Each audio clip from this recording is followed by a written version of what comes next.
Welcome to Lesson 29, Session 3. Develop, classifying two-dimensional figures with tree diagrams.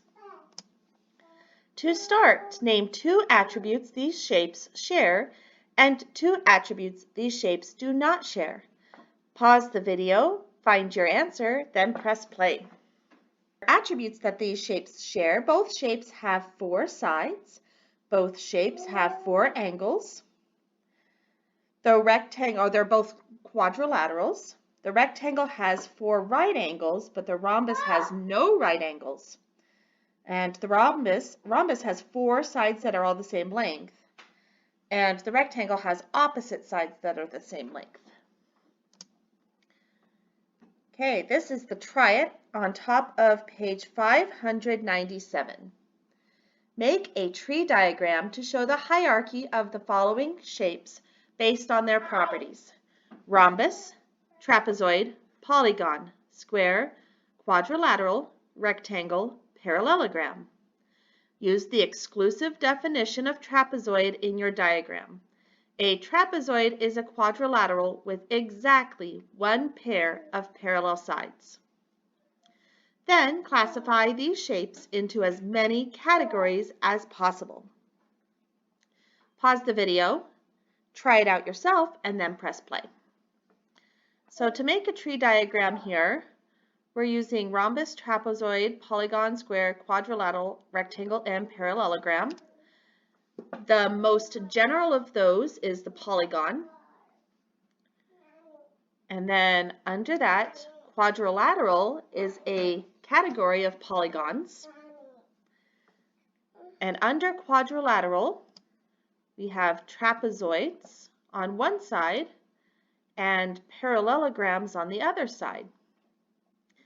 And then to find categories, subcategories of those, getting more specific, under parallelograms, we have rhombus and rectangles. And then finally, under both of those categories, the most specific on that list is squares. So your tree diagram can look something like this. Model it. You can use a Venn diagram to look at the hierarchy of the shapes. So this is taking the same information that we had on our tree diagram and just putting it in a different format. So the entire thing is polygons. Polygons is the most general of our terms. And inside polygons, we have quadrilaterals. All quadrilaterals are polygons. And then we have trapezoids over here. All trapezoids are quadrilaterals. And parallelograms over here, all parallelograms are also quadrilaterals. However, these two don't cross. Parallelograms are not trapezoids, and trapezoids are not parallelograms. Inside parallelograms, we have rhombuses and rectangles. And then some shapes are both rhombuses and rectangles, and that's where we find our most specific squares. You can show the hierarchy among shapes with a tree diagram. This tree diagram has the most general category at the left or top, and more specific categories as you go toward the right or down. Each shape belongs in every category before it. Write the remaining shape names in the diagram. Pause the video, write the shape names in on your workbook, and then press play. So this is the same kind of tree diagram that we did on one of the previous slides. However, they're doing it to the side instead of down. So here's our most general polygons. And then all quadrilaterals are kinds of polygons. And then quadrilaterals are divided into trapezoids. And this category right here is parallelograms. And then parallelograms, we have rectangles and we have rhombuses. And then rectangles and rhombuses are squares. So squares is the most specific category here. Connect it. This is at the top of page 599, number 1. Look at the Venn diagram. Which part of the diagram shows the most general category?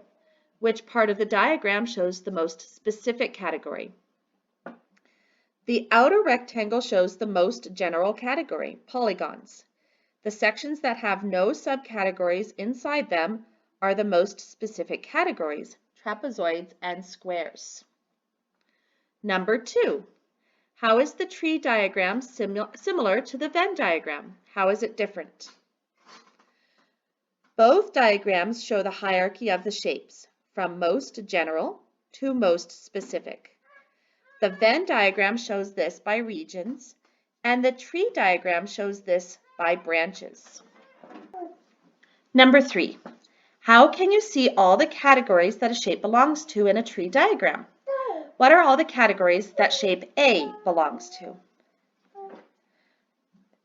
Each shape belongs to all the categories that come before it. So follow the branch to the left to see all of the categories. Shape A is a rhombus.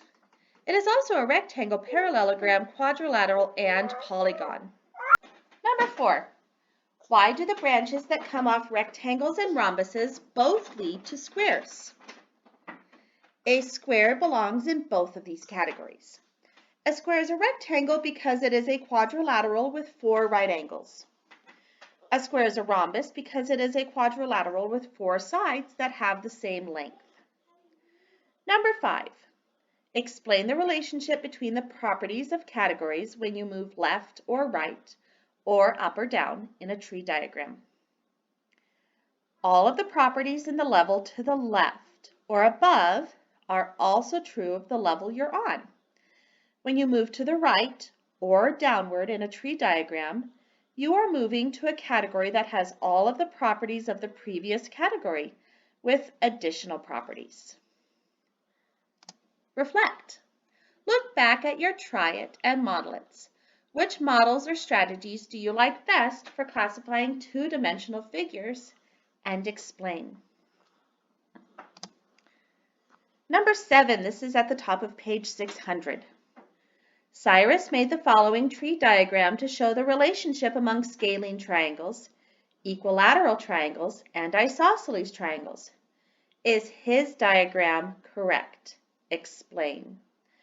Pause the video and write your answer and then press play. Cyrus's diagram is not correct. His tree diagram shows that all isosceles triangles are equilateral, but this is not true. The diagram would be correct if equilateral and isosceles switch places. Number 8. An equilateral triangle has 3 sides that have the same length.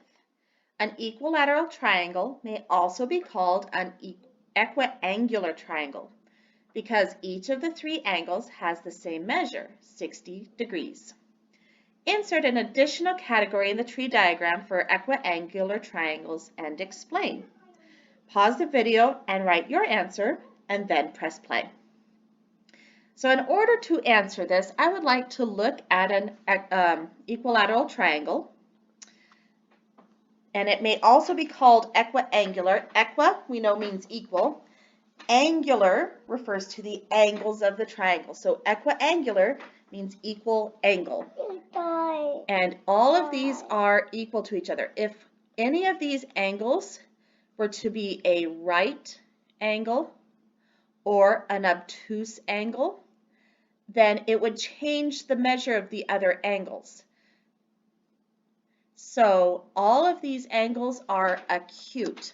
So we could put equiangular under the acute category.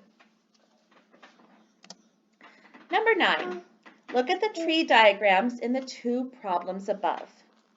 Shape E has all sides the same length. What are all categories of triangles to which this triangle belongs? And explain.